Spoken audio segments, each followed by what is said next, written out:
of the world. However, we are at sea level. The Crystal Cave was found in 1905 by two crazy little boys, aged 12 and 13, Edgar Hunnis and Carl Gibbons. The boys were playing the game of cricket. One of the boys hit their ball into the bushes. The boys went into the bushes to find their ball. As they went in, they found a hole in the ground. The boys, being adventurous, they ran home and they got as much rope as they can find and a kerosene lantern. They came back to that hole. They tied the rope around a tree. They lowered themselves down to find out that the hole went on deeper than they thought. So instead of those boys going back up, they wanted to be even crazier and go farther down. So the boys went farther down, reaching the water. The boys were so crazy that they swam right here in this water in complete darkness for 3 hours. They wasn't looking for another way out. They were looking for that cricket ball. When the boys couldn't find their ball, they had to climb 150 feet back out of the cave. Once the boys got back out of the cave, they ran home and they told their parents of their discovery. The next day, the boys' crazy fathers came down inside the cave. They explored the cave in more detail to find out that half of this cave was underneath of his neighbor's house. His neighbors, my family, I wish. His neighbors, the Wilkerson family. The Wilkerson family are a very wealthy family that own the Fantasy Cave today, the Crystal Cave today, and everything else in this area today.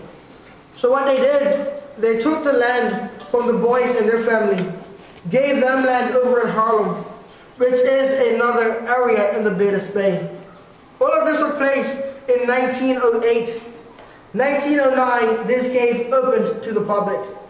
There were 155 wooden steps that started up at the original home, spiraled all the way down to a dock-like area that we're on now.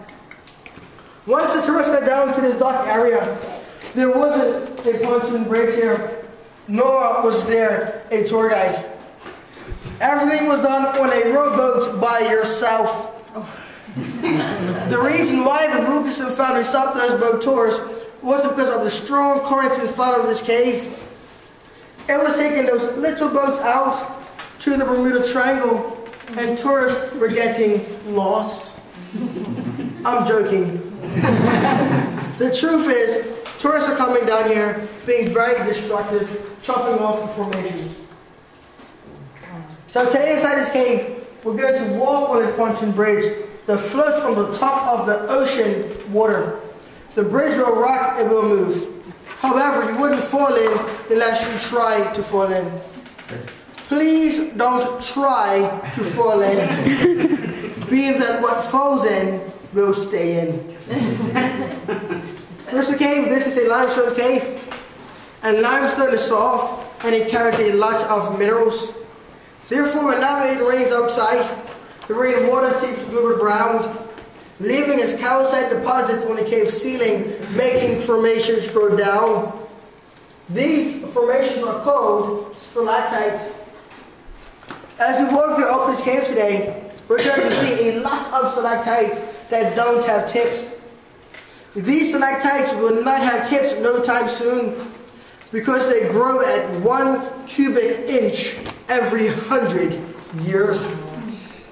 When we get in the middle of the bridge, we're going to see 2 stalagmites completely submerged underwater.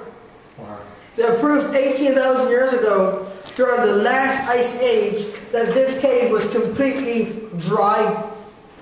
Because in order for those stalagmites to grow, what was happening was the drops from the cave ceiling were dropping on the cave ground, leaving its calcite deposits, making those 2 stalagmites grow up. Today inside this cave, some drops from the cave ceiling might miss the cave ground. and they might land on top of you, which means it will leave its calcite deposits on you. However, that doesn't mean a stalagmite will grow on top of you. That is just a cave showing you some romance. Those are called cave kisses. Every cave kiss that you get is entitled to 1 day of good luck. 2 kisses, 2 days. However, please don't go searching for those cave kisses. Let those cave kisses come searching for you. It is more romantic. The water inside this cave is ocean water. The water comes in from the Castle Harbor, which is the body of water, to the left-hand side of the import traveling westwards. However, the first 5 inches of fresh water, being that the drops from the ceiling drop in the water, it doesn't dissolve, making it fresh water, also known as brackish water. Sea life inside this cave. We can get fish in here. However, fish are more intelligent than those 2 little boys. Fish are not going to swim in a gargoyle. They're not sure they're not going to make it back out of. But being that we do explore the tides inside this cave, fish in the caught in the current bring the fish in here. If the fish are lucky, the fish will find their way back out when the tide goes back out. If not, the fish will die, because there is no natural light, which means no vegetation, nothing for those fish to eat. The water temperature is 70 degrees Fahrenheit all year round. The deepest point inside this cave that we can see today drops down to 35 feet deep, which is in the middle of the bridge. The deepest spot in general drops down to 400 feet deep, but there is another cave completely submerged underwater that is twice the size of the Crystal Cave, 3 times the size of the Fantasy Cave. Divers say the water is so cold down inside of the cave, it is like going outside in a snowstorm with just a under vest on.